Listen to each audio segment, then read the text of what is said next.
नारायण नारायण। आज हम पढ़ रहे हैं प्रभु के निवास स्थली भक्तों का हृदय जाहि न चाहई कबहु कछु। तृतीय प्रवचन। श्री राम शरणम मम। भगवान श्री रामभद्र के प्रश्न के उत्तर में महर्षि वाल्मीकि ने 14 प्रकार के भक्तों की ओर संकेत करते हुए कहा कि आप इन भक्तों के हृदय में निवास करें। उनमें से एक स्थान का वर्णन करते हुए महर्षि कहते हैं कि प्रभु जो अवगुण का परित्याग करके प्रत्येक व्यक्ति के गुण को ग्रहण कर लेते हैं तथा गाय और ब्राह्मण के हित के लिए स्वयं संकट स्वीकार कर लेते हैं एवं जिनके जीवन में निरंतर नीति का पालन है, आप उनके हृदय में निवास कीजिए।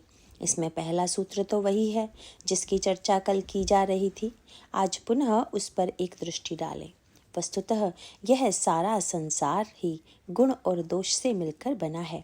ऐसी स्थिति में जब हम दूसरों में दोष देखते हैं तो दो बातें भूल जाते हैं। एक तो यह कि जब संपूर्ण सृष्टि गुण दोष से युक्त है तो सामने वाले में भी ये होंगे ही। दूसरी बात जो इससे भी ज़्यादा महत्वपूर्ण है वह है कि हम दूसरों में जो अवगुण देखते हैं वे हम में ही विद्यमान होते हैं। इसीलिए विवेकी व्यक्ति क्या करता है, इसका संकेत गोस्वामी जी रामचरितमानस में देते हैं। वर्णन आता है कि जब श्री भरत जी चित्रकूट की ओर जा रहे थे उस समय उनके साथ बड़ी विशाल सेना भी आ रही थी। गोस्वामी जी ने लिखा है कि जितने पशु पक्षी थे वे स्वाभाविक रूप से श्री भरत के साथ सेना को आगे देखकर भागे और विकल होकर प्रभु के आश्रम में आते हैं। नभ धूरी खगमृग भूरी भागे विकल प्रभु आश्रम गए। जब पशु पक्षी आ गए तो चारों ओर एक विलक्षण सा दृश्य उपस्थित हो गया। उसी समय कोल किरातों ने आकर यह कहा, सब समाचार किरात कोल्हन आए ते ही अवसर कहे। श्री भरत आ रहे हैं। साथ साथ यह भी सूचना मिली कि एक आए अस कहा बहोरी सेन संग चतुरंग न थोरी। उनके साथ चतुरंगिणी सेना भी आ रही है। उसके साथ यह शब्द भी जोड़ दिया गया कि सेना थोड़ी नहीं आ रही है। इसका एक अर्थ तो यह है कि वन में सुरक्षा के लिए भी साथ में सैनिक हो सकते हैं, पर सूचना देने वाले का अभिप्राय था कि जिस संख्या में सेना आ रही है उससे तो कुछ और ही आशंका हो रही है। प्रभु ने जब यह समाचार सुना तो संकोच तथा सोच में डूब गए। श्री लक्ष्मण की दृष्टि तो निरंतर प्रभु की ओर ही रहती है। जब उन्होंने देखा कि प्रभु के मुख पर कुछ चिंता के चिन्ह हैं, प्रभु किसी अंतर्द्वंद्व की स्थिति में हैं, तो उन्होंने सोचा कि यह अंतर्द्वंद्व शायद इसी सूचना के कारण है कि भरत विशाल सेना लेकर आ रहे हैं तथा इस रूप में आने का अर्थ है कि वे युद्ध करने के लिए आ रहे हैं। अतः प्रभु चिंतित हैं कि क्या मुझे अपने ही भाई भरत के विरुद्ध शस्त्र उठाना पड़ेगा। ऐसा श्री लक्ष्मण को लगा। यद्यपि यह सत्य नहीं था, पर ऐसा इसलिए लगा क्योंकि प्रेम की यह प्रकृति है। जब किसी के प्रति प्रेम होता है तो उसके प्रति अनिष्ट की शंका बड़ी जल्दी होती है। संस्कृत में एक प्रसिद्ध वाक्य है, प्रेमानिष्ट शंकी। श्री लक्ष्मण प्रभु से इतना प्रगाढ़ प्रेम करते हैं कि उनके मुख पर चिंता देखकर उन्हें ऐसा लगा। वस्तुतः प्रभु की चिंता दूसरे प्रकार की थी। प्रभु समझ गए कि श्री भरत क्यों आ रहे हैं। वे जानते हैं कि श्री भरत मुझे लौटाने के लिए आ रहे हैं। उनकी यह योजना होगी कि वन में ही मेरा राज्याभिषेक कर दिया जाए। प्रभु सोच रहे हैं कि भरत ने मुझसे कभी कुछ नहीं मांगा, पर आज यदि उन्होंने लौट चलने की मांग की तब तो बड़ा संकट आ जाएगा। उस समय भगवान श्री राम की मनस्थिति का वर्णन करते हुए गोस्वामी जी ने लिखा कि किसी व्यक्ति को नदी में स्नान करते समय लगने लगे कि जल इतना है कि शायद डूब तो नहीं जाऊंगा, पर अगर उसी समय नदी के नीचे जमीन पर पैर टिक जाए तो फिर निश्चिंतता आ जाती है कि अब डूबने का भय नहीं है। ठीक इसी प्रकार भगवान श्री राम को लग रहा है। भरत स्वभाव समझ मन माही प्रभु चित हित स्थिति पावत नाही। भरत का स्नेह मानो दिव्य प्रेम की सरिता या कहीं समुद्र है और प्रभु को लग रहा है कि भरत के प्रेम में डूबने ही वाला हूँ। डूबने का अर्थ है धर्म मर्यादा सत्य आदि का परित्याग कर मुझे आज वह करना पड़ेगा जो श्री भरत कहेंगे। पर अंत में श्री भरत के द्वारा ही उनके भय की निवृत्ति हो गई। प्रभु को ज्ञात है कि श्री भरत में जितना प्रगाढ़ प्रेम है उतना ही विशाल विवेक है। बहुधा होता यह है कि जो बहुत विवेकी होता है उसमें प्रेम कम होता है। जो प्रेम रस के उपासक हैं वे विवेक को तिलांजलि दे देते हैं। श्री लक्ष्मण और श्री भरत का यह अंतर मानस में स्पष्ट किया गया है। लक्ष्मण जी की तुलना चातक पक्षी से की गई। चातक पक्षी में प्रेम की प्रगाढ़ता है पर विवेक नहीं। चातक ने निर्णय कर लिया है कि मुझे स्वाति नक्षत्र का जल छोड़कर अन्य कोई जल नहीं पीना है। जब पिएंगे तो केवल स्वाति नक्षत्र का ही, गंगा जल भी नहीं पिएंगे। इसके पीछे कोई तर्क तो नहीं है, पर यही चातक की टेक है, प्रेम है। गोस्वामी जी से पूछा गया कि लक्ष्मण जी कौन हैं, तो गोस्वामी जी ने विनय पत्रिका में यही कहा कि वे तो चातक चतुर राम श्याम घन के, श्री राम रूपी श्याम घन के चातक हैं। जब यह पूछा गया कि श्री भरत में चातक वृत्ति है या नहीं, तो गोस्वामी जी ने कहा कि श्री भरत जी की विशेषता यह है कि अगर चातक और हंस को मिलाकर एक पक्षी बनाया जाए तो वे भरत हैं। चातक हंस सराहियत टेक विवेक विभूत। चातक में जितना टेक है हंस में उतना ही विवेक है। भरत जी में प्रेम की प्रगाढ़ता के साथ साथ विवेक भी उतने ही उच्च कोटि का है। ऐसी स्थिति में प्रभु को लगा कि मैं प्रेम में तो डूब ही जाता, पर भरत का विवेक भी तो इतना महान है, इसीलिए मैं चिंता क्यों करता हूँ।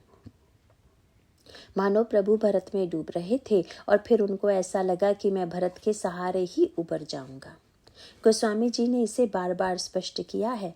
आगे चलकर चित्रकूट में भगवान राम ने कहा, भरत मैंने निर्णय कर लिया है कि तुम जो कहोगे वही मैं करूँगा। भरत कहे सोई किए भलाई, अस कही राम रहे अरगाई। इतना ही नहीं, प्रभु ने और स्पष्ट कर दिया।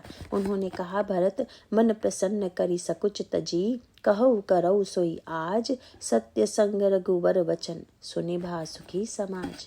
यह सुनकर तो सारा समाज सुखी हो गया, क्योंकि श्री राम तो सत्य संग हैं और वे कह रहे हैं कि भरत तुम जो कहोगे मैं वही करूँगा। तो बस अब श्री भरत के कहते ही प्रभु अयोध्या लौट चलेंगे। लेकिन गोस्वामी जी ने वहाँ पर एक बहुत सुंदर रूपक प्रस्तुत किया। अगस्त्य तथा विंध्याचल की कथा को सामने रखकर इस समस्या का समाधान किया। पुराणों में कथा आती है कि एक बार विंध्याचल पर्वत ने सूर्य से आग्रह किया कि वह उसके चारों ओर परिक्रमा करे। सूर्य ने इसे अस्वीकार कर दिया। इस पर विंध्याचल ने निश्चय किया कि मैं अपने आप को इतना ऊंचा कर लूँगा कि जिससे सूर्य का मार्ग अवरुद्ध हो जाएगा और इनका प्रकाश पृथ्वी पर नहीं आएगा। यह सोचकर वह बढ़ने लगा। उसके उस कार्य से यह भय उत्पन्न हो गया कि संसार में अंधकार फैल जाएगा। मुनियों ने महर्षि अगस्त्य से प्रार्थना की, महाराज आप कोई समाधान दीजिए। तब महर्षि अगस्त्य विंध्याचल के समीप आते हैं। अगस्त्य के प्रति विंध्याचल के मन में अगाध श्रद्धा थी। उसने उन्हें साष्टांग प्रणाम किया और पूछा, महाराज क्या आज्ञा है। उन्होंने कहा, मैं दक्षिण भारत की यात्रा पर जा रहा हूँ। जब तक लौट कर न आऊँ तब तक इसी तरह दंडवत की मुद्रा में पड़े रहो। वे दक्षिण में जाकर बस गए और लौटे ही नहीं। तब से विंध्याचल पड़ा हुआ है। गोस्वामी जी ने इसे श्री भरत के संदर्भ में रूपक देते हुए कहा कि श्री भरत का प्रेम विंध्याचल है। इसका अभिप्राय है कि अगर श्री भरत की बात मानकर प्रभु अयोध्या लौट जाएं तो निशाचरों का वध नहीं होगा। जिस कार्य को पूरा करने के लिए भगवान ने अवतार लिया है वह कार्य पूरा नहीं होगा। ऐसी स्थिति में तुलसीदास जी ने कहा कि यद्यपि श्री भरत का स्नेह ही विंध्याचल है और वह स्नेह बढ़ने लगा, पर एक नई बात हो गई। वहां तो अगस्त्य जी ने विंध्याचल को बढ़ने से रोका, पर यहाँ श्री भरत का स्नेह जब बढ़ने लगा तो किस अगस्त्य ने रोका। गोस्वामी जी ने कहा कि यहाँ पर विंध्याचल और अगस्त्य दोनों भरत जी ही हैं। उनका शब्द यही है, कुसुमऊ देखी स्नेह संभारा, बढ़त विधि जिम घटज निवारा। श्री भरत का विवेक अगस्त्य है और प्रेम विंध्याचल है। इसका अभिप्राय है कि श्री भरत को समझाने की आवश्यकता किसी को नहीं है। जब उन्होंने देखा कि मेरे प्रेम का परिणाम यह होगा कि प्रभु संकोच के कारण लौट जाएंगे तथा सत्य और धर्म के मर्यादा के प्रति लोगों की आस्था कम हो जाएगी, या प्रभु का उद्देश्य पूरा नहीं होगा, इसीलिए उन्होंने अपने ही विवेक से प्रेम के विंध्याचल को कह दिया कि अब और ऊपर उठने की आवश्यकता नहीं है, तुम साष्टांग प्रणाम करो। जरा इस कथा के सांकेतिक तात्पर्य की ओर ध्यान दें। वर्णन आता है कि विंध्याचल अगस्त्य जी की आज्ञा से उसी दंडवत की मुद्रा में पड़ा रहा और अगस्त्य जी दक्षिण से लौटे ही नहीं। कई व्यक्तियों ने आकर उससे कहा कि वे वापस नहीं लौटेंगे, अतः तुम उठकर खड़े हो जाओ। विंध्याचल ने कहा, नहीं नहीं, हम तो संत की आज्ञा का पालन करेंगे। जब तक वे पुनः आदेश नहीं देंगे मैं पड़ा रहूंगा। पर कितना सौभाग्यशाली था विंध्याचल। यह चित्रकूट विंध्याचल का ही एक शिखर है। यद्यपि महर्षि अगस्त्य तो नहीं आए, पर अंत में एक दिन भगवान श्री राम स्वयं चित्रकूट आए, और आए ही नहीं, प्रभु ने मंदाकिनी में स्नान किया, और जैसी आज भी परंपरा है वे स्वयं श्री सीता जी तथा श्री लक्ष्मण जी के साथ कामदगिरी की परिक्रमा करते हैं। इसे देखकर विंध्य पर्वत धन्य हो गया, गदगद हो गया। वह चकित होकर सोचने लगा कि एक दिन मैं सूर्य से कह रहा था कि तुम मेरी परिक्रमा करो, पर सूर्य ने नहीं कर दिया था, और आज तो कितनी उल्टी बात हो गई कि जिनके रोम रोम में करोड़ों करोड़ सूर्य हैं, वे प्रभु ही मेरी परिक्रमा करने लगे। देखो तो संत की आज्ञा मानने का कितना सुखद परिणाम है। इसलिए गोस्वामी जी ने यही कहा है कि विंध्य मुदित मन सुख न समाई, श्रम बिनु विपुल बढ़ाई पाई।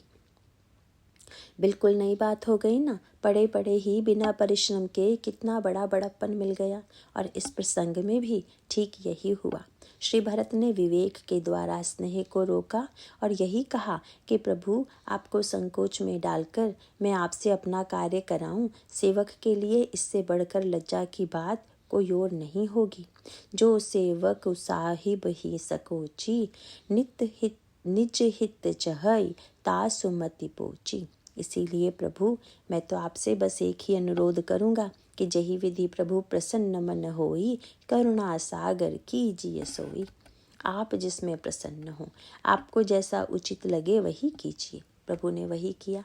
यद्यपि हुआ तो यही कि प्रभु अयोध्या लौट कर नहीं गए, किंतु उन्होंने यह निर्णय किया कि जिस प्रकार मैंने विंध्याचल की परिक्रमा की है, उसी प्रकार मैं भरत के प्रेम रूपी विंध्याचल की भी परिक्रमा करूंगा। पर किस रूप में की, इसका परिचय देते हुए कहा गया कि भरत सरिस को राम सनेही, जग जपु राम राम जपु जेहि। यद्यपि भगवान राम निरंतर श्री भरत में निवास करते हैं, तथापि प्रभु पादुका के रूप में श्री भरत के साथ लौटे अवश्य। गोस्वामी जी ने संकेत भी यही दिया है। भरत मुदित अवलंब लहेते, अस सुख जस सिय राम रहेते।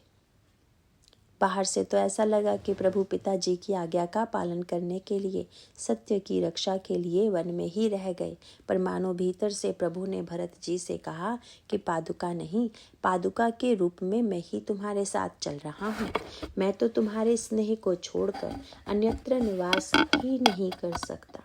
पादुका के रूप में भगवान राम और श्री सीता जी ही लौट आए, क्योंकि श्री भरत के स्नेह विंध्याचल को छोड़कर प्रभु के निवास के लिए कोई अन्य उपयुक्त भूमि ही नहीं है।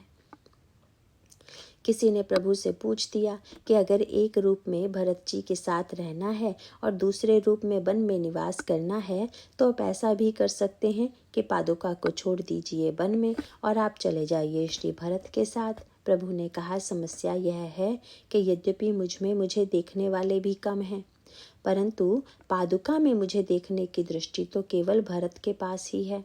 इसीलिए मैं पादुका के रूप में भरत के साथ लौटूंगा तथा स्थूल शरीर के रूप में वन में रहूंगा। यह है श्री भरत का स्नेह और विवेक। इसके लिए गोस्वामी जी कहते हैं कि चातक का प्रेम और हंस का विवेक, अथवा विंध्याचल जैसा स्नेह और अगस्त्य जैसा विवेक। यहाँ पर भी प्रभु ने समाधान पा लिया। वे सोचते हैं कि मुझे इस बात की चिंता करने की क्या आवश्यकता है कि भरत ऐसा कहेंगे तो मैं क्या करूँगा। पहले तो मुझे यह सोचना चाहिए कि भरत कहेंगे भी कि नहीं कहेंगे। वस्तुतः सत्य तो यह है कि श्री भरत तो ऐसा कुछ कह ही नहीं सके। इसीलिए गोस्वामी जी ने लिखा कि समाधान तब भा यह जाने, भरत कहे मह साधु सयाने। भरत आज्ञा देने वाले नहीं, आज्ञा मानने वाले हैं। वे तो महान साधु हैं, और साधु ते होई न कार जहानी। साधु वह है जो सबके कार्य को बनाए। तब प्रभु निश्चिंत हो गए, पर लक्ष्मण जी आवेश में आ गए और उनमें वीर रस का उदय हो गया। लक्ष्मण जी प्रभु को उलाहना भी देते हैं और साथ साथ यह भी कहते हैं कि प्रभु मैं क्या कहूँ, आपके शील और स्वभाव को। आपने खेल में भी श्री भरत को जिताकर उनमें भ्रम पैदा कर दिया था कि वे आपको हरा सकते हैं। इसीलिए आपके स्वभाव का दुरुपयोग करके वे आ रहे हैं। किंतु प्रभु आज आप उनको अपना प्रभाव भी दिखा देंगे, मुझे ऐसा विश्वास है। पर लक्ष्मण जी को लगा कि प्रभु में ऐसा कोई लक्षण दिखाई नहीं दे रहा है। कोई ऐसा उत्साह आ गया हो कि हाँ तुम ठीक कह रहे हो। वैसे समुद्र के किनारे तो उन्होंने कह दिया था कि लाना तो धनुष बाण, पर यहाँ कुछ नहीं कर रहे हैं। प्रभु को मौन और प्रक्रिया रहित देखकर लक्ष्मण जी ने कहा कि मैं क्या कम हूँ, मैं ही आपका प्रभाव दिखा दूंगा, आप चिंता मत कीजिए। आजू राम सेवक जसु लेऊ, भरत ही समर सिखावन देऊ। जिमि करी निकर दलई मृग राजू, ले लपेटी लवा जिमि बाजू।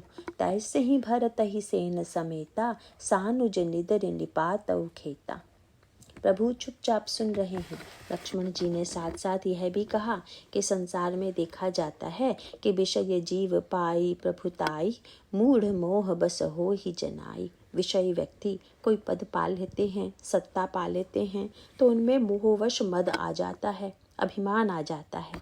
लेकिन भरत से मुझे ऐसी आशा नहीं थी, क्योंकि भरत नीति रत साधु सुजाना, प्रभु पद प्रेम सकल जगु जाना। जिन श्री भरत के विषय में प्रसिद्ध था कि वे साधु हैं और का जीवन बड़ा नीतिमय है, पर कितने आश्चर्य की बात है कि आज वे भरत भी बदल गए और फिर स्वयं ही इसका उत्तर भी देने लगे कि संसार में व्यक्ति पद पा लेते हैं तो मतवाले हो जाते हैं। और तब वे इतिहास पर दृष्टि डालकर याद दिलाने लगे, ससी गुरु तियगामी नघुषु, चढ़ऊ भूमि सुर जान, लोक वेद ते विमुख भा, अधम न बेन समान। सहस बाहु सुरनाथ त्रिशंकु, केहिन राज मद दीन कलंकु। इतिहास में कई अच्छे पुरुष थे, लेकिन राज्य पाकर ये भी उन्मुक्त हो गए। इसी तरह लगता तो यही है कि श्री भरत भी सत्ता पाकर उन्मत्त हो गए हैं। श्री लक्ष्मण जी ने यहाँ राजपद न कहकर बड़ा अनोखा शब्द कहा, तेऊ आज राम पद उपाई। अगर वे जानते होते कि अयोध्या का पद राजपद नहीं राम पद है, तो शायद उनकी यह स्थिति नहीं होती। पर राम पद को उन्होंने राजपद मान लिया, और जैसा इतिहास में होता है भरत के जीवन में भी वैसा ही हो रहा है। फिर भरत जी के लिए जितने कठोर से कठोर शब्द हो सकते थे, उन सब का प्रयोग करते हुए वे कहते हैं, कुटिल कुबंधु कु अवसरु ताकी, जानी राम बनवास एकाकी। करी कुमंत्रु मन साजी समाजू, आय करई अकंटक राजू। कोटि प्रकार कलपि कुटिलाई, आए दल बटोरी दो भाई। जौ जिय होती न कपट कुचाली, केहि सोहाती रथ बाजी गजाली। इतना कहते कहते धनुष बाण लेकर जब तेजोमय रूप में प्रकट हुए, तो गोस्वामी जी ने पंक्ति लिखी कि जगु भय मगन गगन भई बानी। शेष की ऐसी वाणी सुनकर संसार में एक आतंक सा फैल गया, और तब आकाशवाणी हुई, देवताओं का एक स्वर गूंजा, जिसमें श्री लक्ष्मण जी के बाहुबल की प्रशंसा की गई। लखन बाहुबल विपुल बखानी, तात प्रताप प्रभाव तुम्हारा, को कही सकई को जान निहारा। कहा गया कि आपके प्रताप और प्रभाव को जानने वाला कोई नहीं है। इसके पश्चात धीरे से संकेत किया गया, फिर भी महाराज अनुचित उचित काजु किछु हो, समुझ करई भल कह सब को।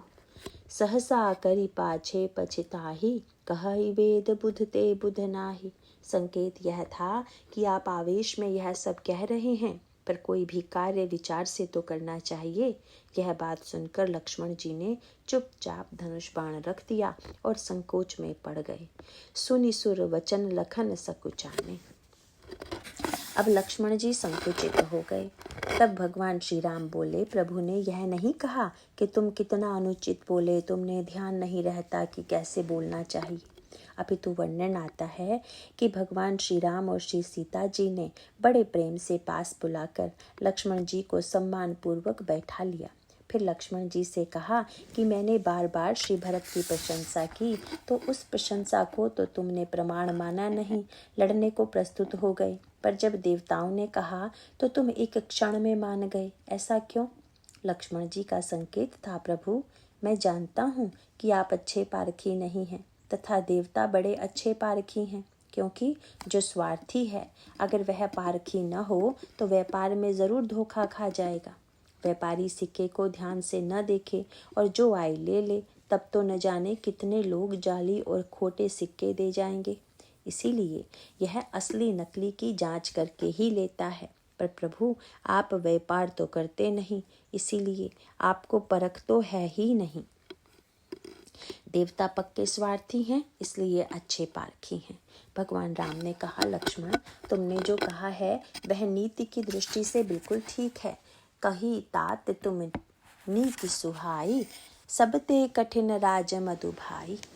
राजपद की प्राप्ति के बाद व्यक्ति को मद हो जाता है और समर्थन करने के बाद फिर प्रभु ने विवेचन किया। उन्होंने कहा, लक्ष्मण तुमने इतिहास के अनेक व्यक्तियों का नाम लिया जो पहले अच्छे थे, पद की प्राप्ति के बाद बदल गए। हम आप भी यह परिवर्तन देखते ही रहते हैं कि अच्छा व्यक्ति पद तथा सत्ता पाकर अभिमानी हो जाता है।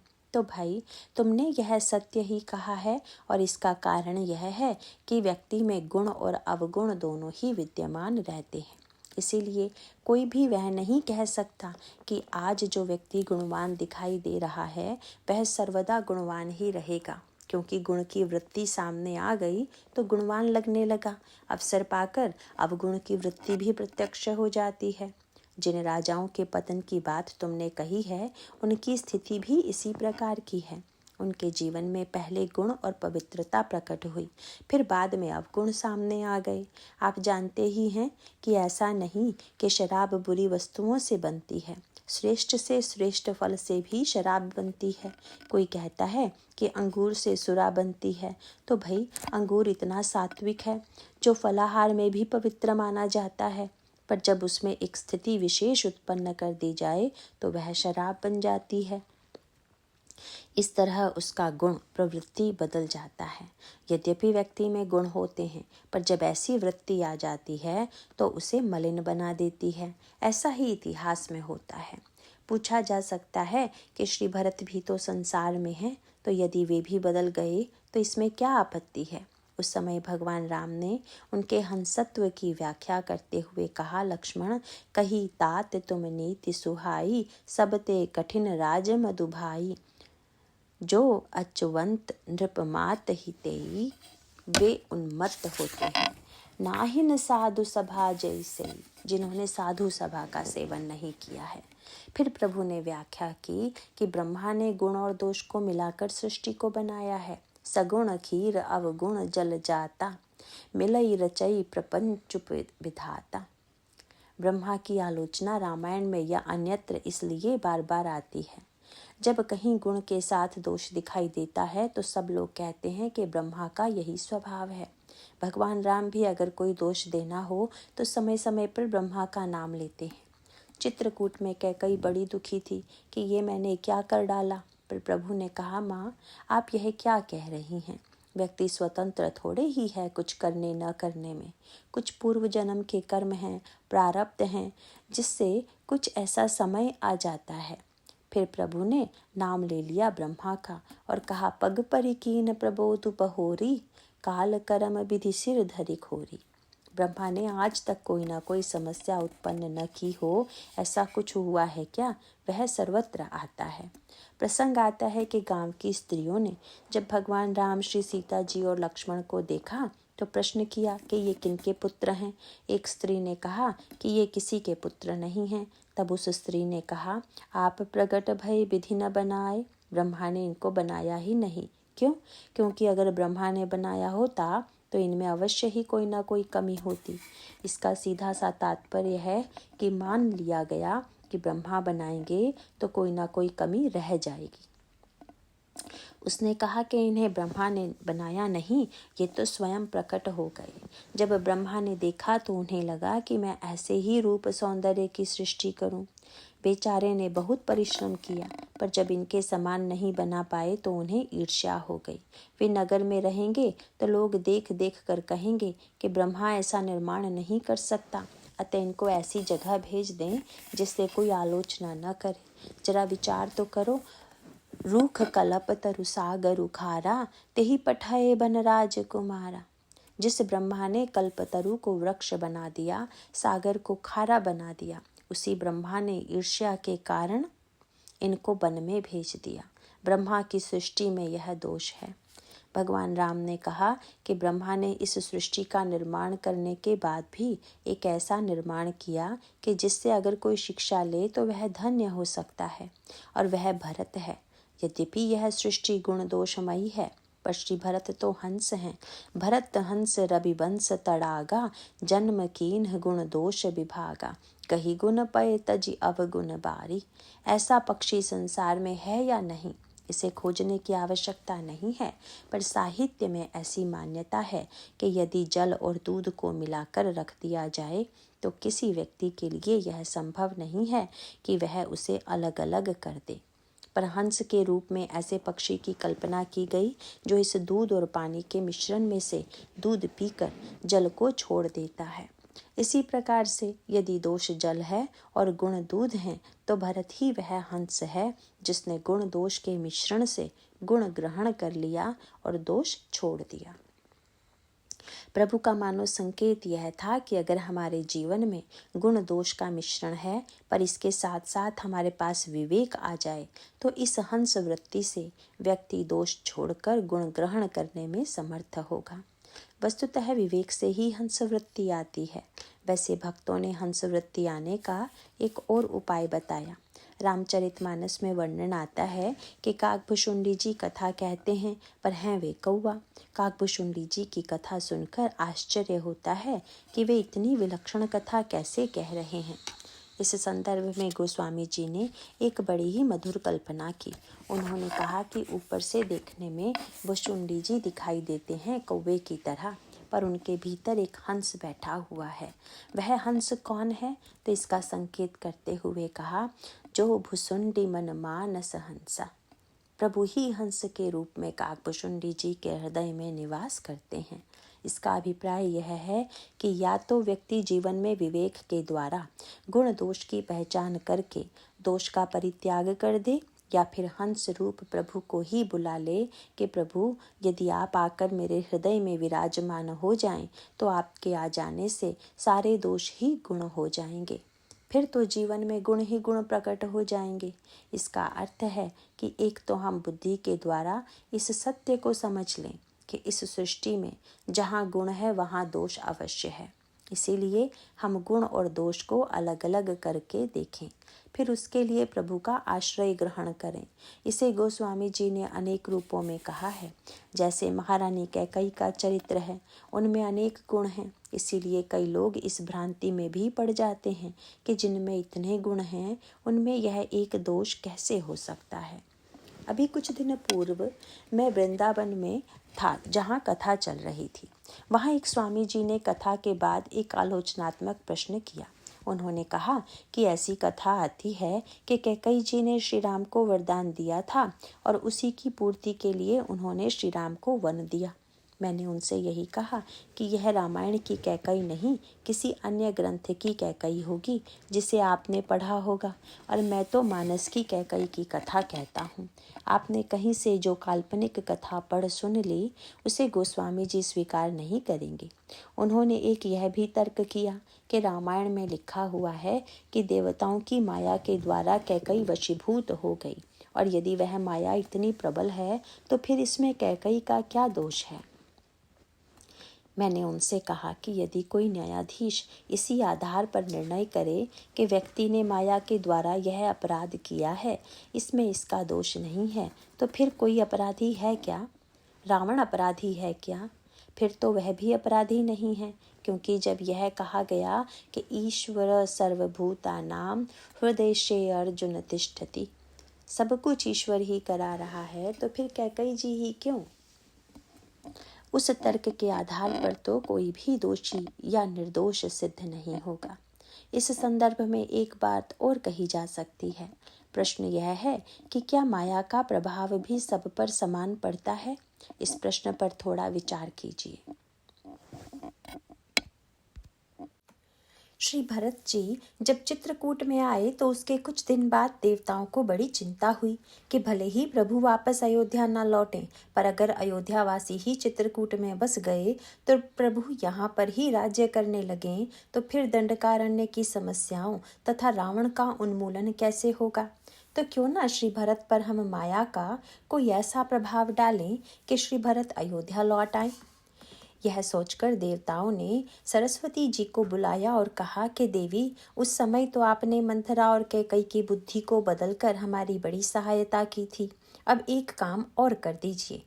सरस्वती जी ने प्रशंसा सुनकर समझ लिया कि कोई विशेष कार्य ही होगा, इसीलिए पूछा, क्या कार्य है? इंद्र ने कहा, बस आप भरत जी की बुद्धि बदल दीजिए। सुनकर सरस्वती मौन हो गई और इंद्र की ओर बड़े ध्यान से देखने लगी। इंद्र ने पूछा, माँ, आप क्या देख रही हैं और कुछ बोल क्यों नहीं रही हैं? उन्होंने कहा, मुझे कभी यह विश्वास नहीं था कि 1000 आँख वाला भी अंधा हो सकता है।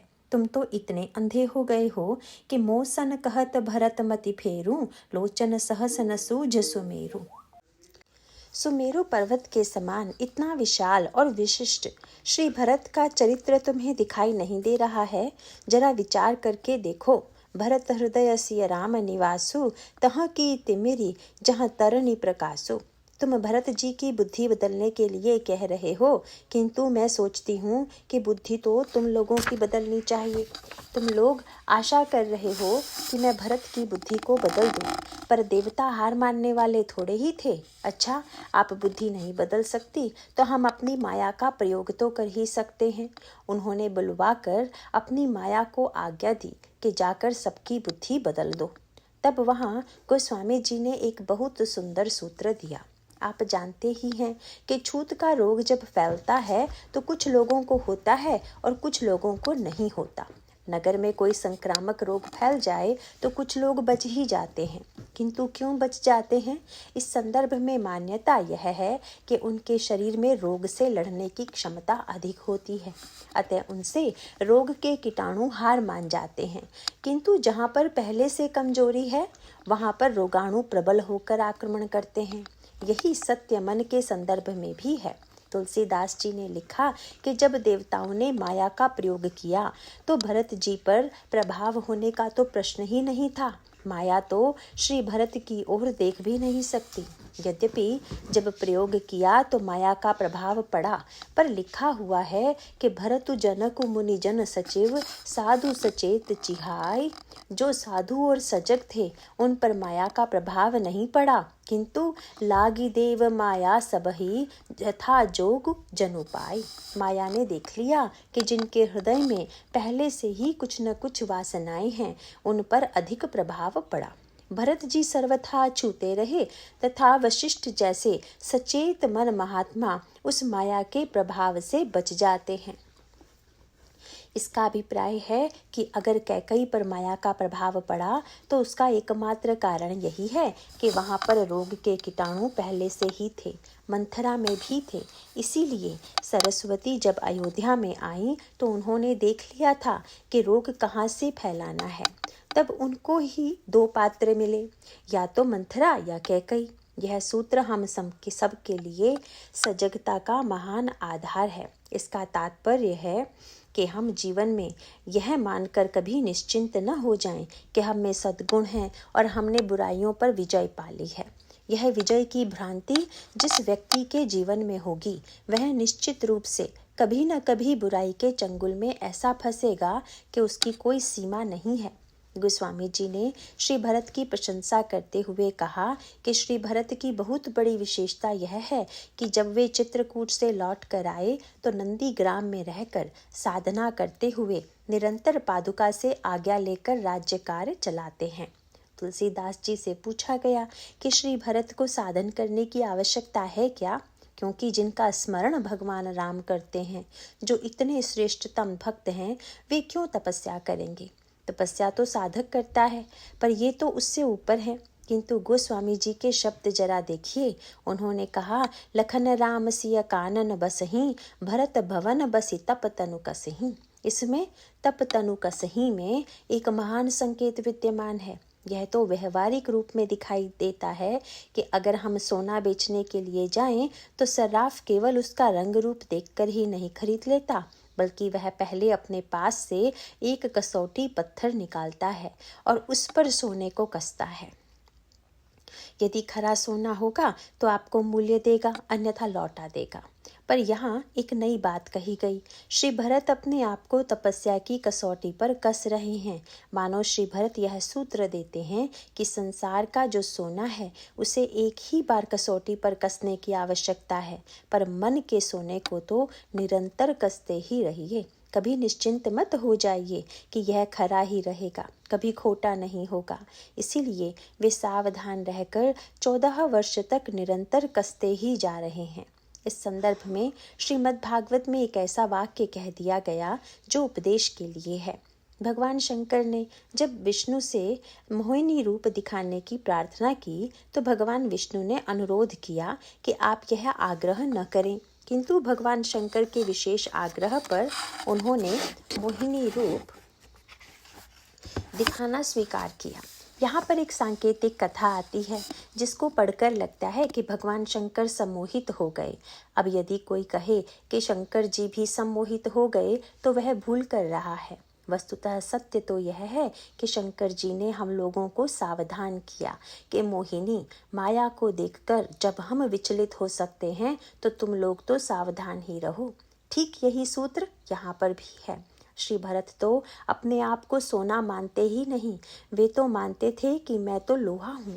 उन्होंने यही कहा कि कैकई का हृदय तो कठोर है, पर मेरा हृदय उससे भी बढ़कर कठोर है, क्योंकि दिखाई यह देता है कि जो कारण होता है वह कार्य से भी कठोर होता है। इसीलिए उन्होंने दृष्टांत दिया, कारण ते कारजु कठिन, होई दो सुनहि मोर, कुलिस अस्थिते उपलते लोह कराल कठोर। लोहा पत्थर की खान से निकलता है, पर वह पत्थर से भी अधिक कठोर होता है। इसी प्रकार से अगर कैकई का हृदय पत्थर है तो उससे भरत जैसा लोहा ही तो जन्म लेगा, पर उन्होंने लोहे को सोना बना दिया। गोस्वामी जी ने कहा कि जिस समय श्री भरत चित्रकूट जा रहे थे उस समय भगवान श्री राम की चरण रेखाओं का उन्होंने दर्शन किया, तथा निषाद राज ने जब बताया कि ये भगवान श्री राम के चरण चिन्ह हैं तो उन्होंने उस धूलि को अपने शरीर पर लगा लिया। धूलि को शरीर से लगाते हुए उन्हें कैसा अनुभव हो रहा है, इसका वर्णन करते हुए तुलसीदास जी ने लिखा कि हर्षहि निरखि राम पद अंका, मानहु पारस पायौ रंका। प्रभु की चरण रज पारस है और मेरे पास जो लोहा है वह प्रभु की चरण रज के द्वारा सोना बन सकता है। इसका अभिप्राय है कि जीवन में जो परिवर्तन भी होगा वह प्रभु चरणों के प्रसाद से ही होगा, व्यक्ति के अपने पुरुषार्थ से नहीं। इसके बाद भी व्यक्ति को निरंतर सावधान रहना चाहिए। यह श्री भरत जी का सूत्र है। श्री कैकई जी की समस्या यह है कि उनके जीवन में अनेक महान गुण होने पर भी वह सजगता जो श्री भरत जी के जीवन में है उनके जीवन में उसका लेश मात्र भी नहीं है। इस संदर्भ में गोस्वामी जी ने बड़ा सुंदर समझने योग्य दृष्टांत दिया।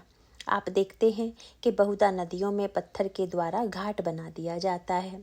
घाट से बड़ी सुविधा होती है, उससे आप सीढ़ी के द्वारा नीचे उतरकर जल में जाते हैं, अन्यथा जल कितना गहरा है इसका पता नहीं चल पाता।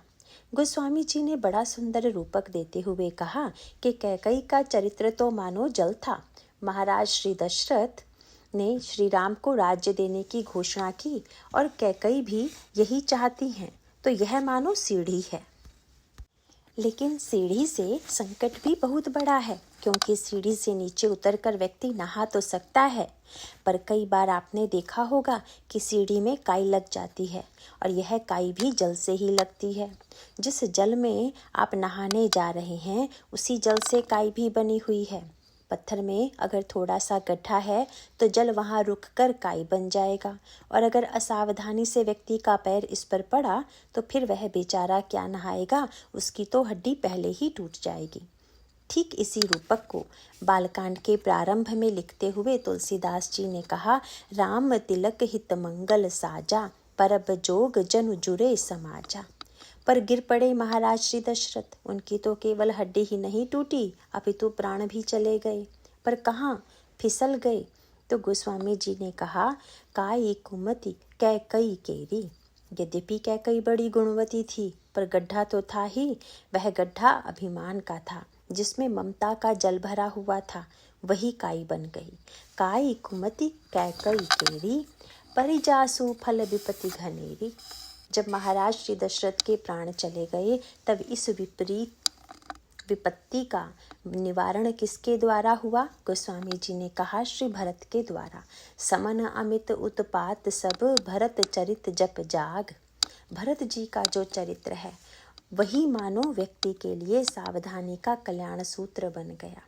वैसे श्री भरत जी भी कैकई के महल में गए, पर वे वहां जाकर फिसल कर नहीं गिरे। वे इसलिए नहीं गिरे क्योंकि उन्होंने काई को देख लिया और संभल कर चले। इतना ही नहीं, जैसे बुद्धिमान व्यक्ति स्वयं काई देखकर सावधानी से चलता है और आने वाले अन्य व्यक्ति गिर न जाएं, यह सोचकर उस काई को खुरच कर साफ कर देता है, उसी प्रकार भरत जी ने कैकई की काई को भी खरोचा। इसीलिए उन्होंने कहा, जब तय कुमति कुमत जी अठयूं, खंड खंड होई हृदय न गयूं। बरमागत मन भई नहीं पीरा, गरी न जीह मुँह पर्यों न कीरा। इस प्रकार उन्होंने ममता की सारी काई खुरच दी। हमारे सामने दो चरित्र हैं, एक कैकई जी का जिसमें सद्गुणों के साथ साथ दुर्गुण भी विद्यमान हैं और जिनके कारण विपत्तियां आई।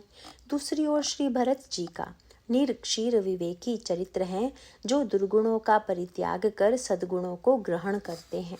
जहाँ विशुद्ध विवेक है उसके हृदय में प्रभु निवास करते हैं। इसीलिए महर्षि ने कहा, अवगुण तजी सबके गुण गहहीं, विप्रधेनु हित संकट सहहीं। नीति निपुण जिन कई जगली का, घर तुम्हार तिन कर मनुनी का। इसके बाद की चर्चा कल करेंगे। नारायण नारायण।